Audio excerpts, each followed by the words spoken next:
Sorry, I'm really sorry because I can see that the discussions have only picked up. But the idea of stopping at 10 minutes was also because, I wanted to get you to get a flavor of how difficult it is to arrive at a shared understanding. Not that you have any dearth of such experiences in your own respective think tanks, but there'll be opportunities, and trust me, as you might have noticed, that we are going to make it as engaging as possible. Table 1, fair enough, great. So I'm going to ask Table 1 to report. Can you just get up and tell us, please, your 3 points? You can stand up, you can remain seated. On the table. So you'll be next. Is that okay? Stand here. You want, exactly. So number 1, commitment to a clearly articulated vision.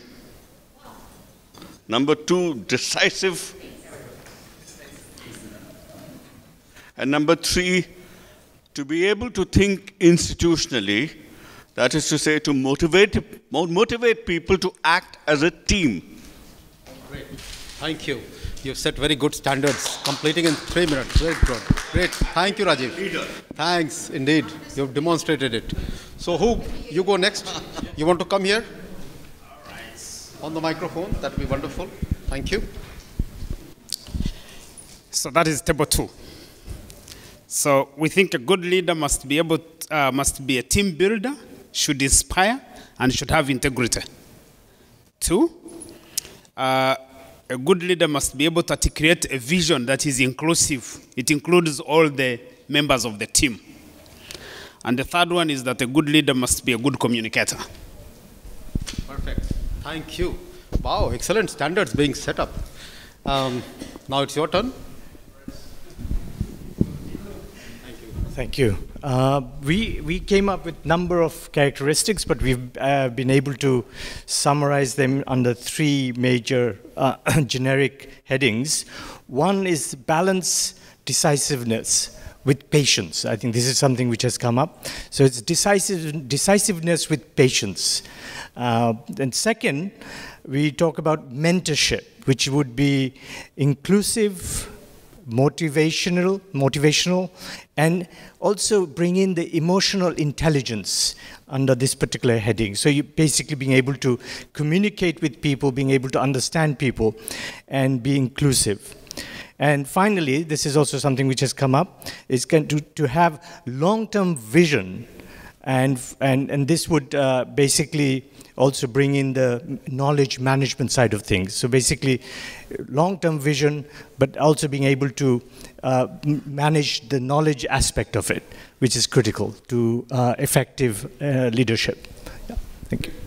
Thank you. I'm going to ask you for that piece of paper. Sure. Thank you.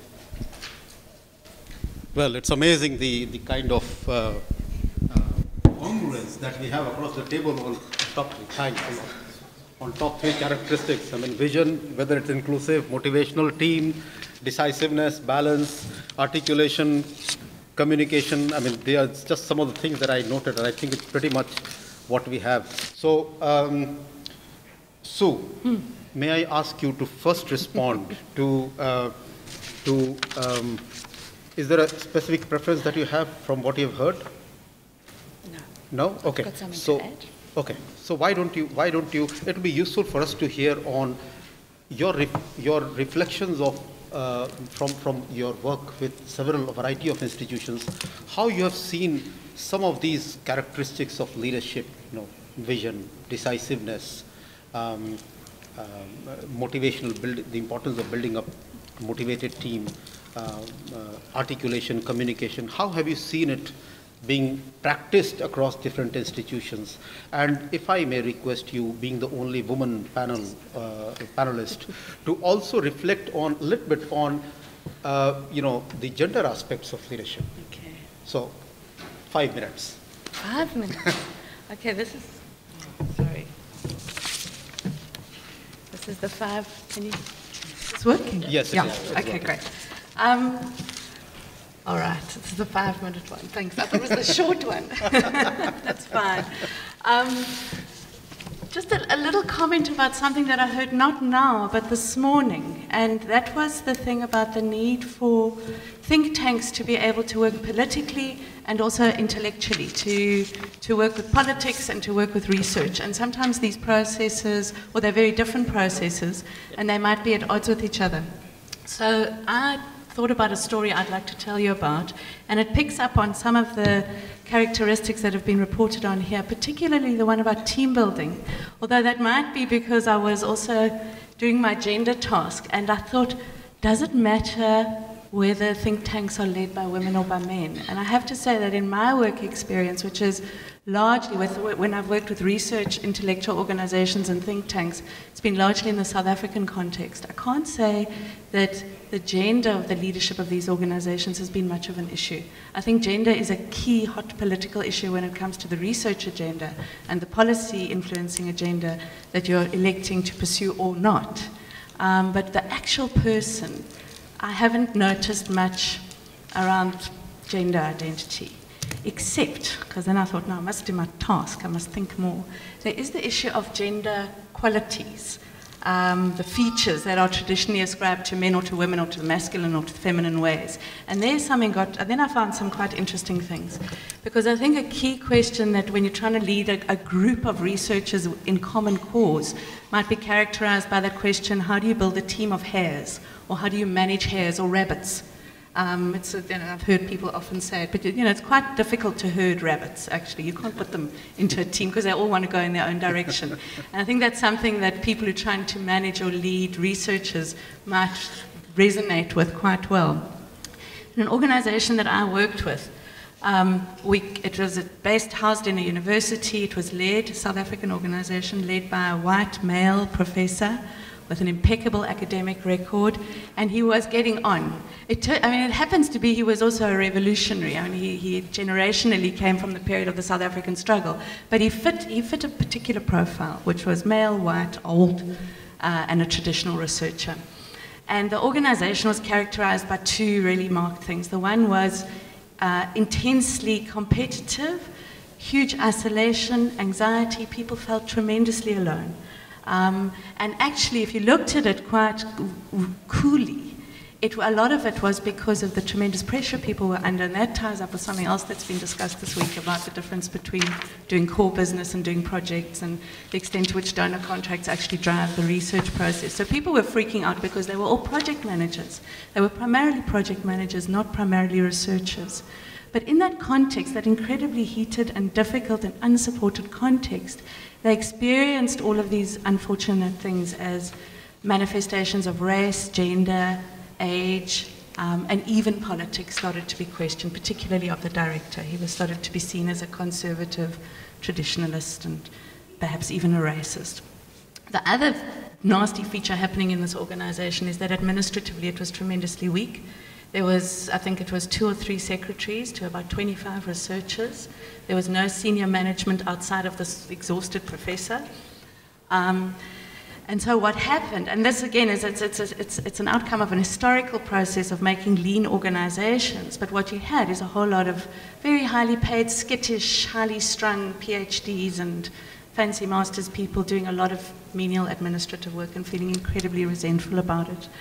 And then what happened is they turned on the admin people. So we had the classic thing of useless administrators, top-end performers who would be even more top-end if they were only given what they needed. And it's a very common dynamic, but it was very powerful in this organization. And so what we found was that the team question cut across admin researchers and then was also manifesting within the research team. And the big question was, and this is where gender comes in, how do we nurture our work collectively? How do we build a collegial practice? And also, how do we protect the research of this organization?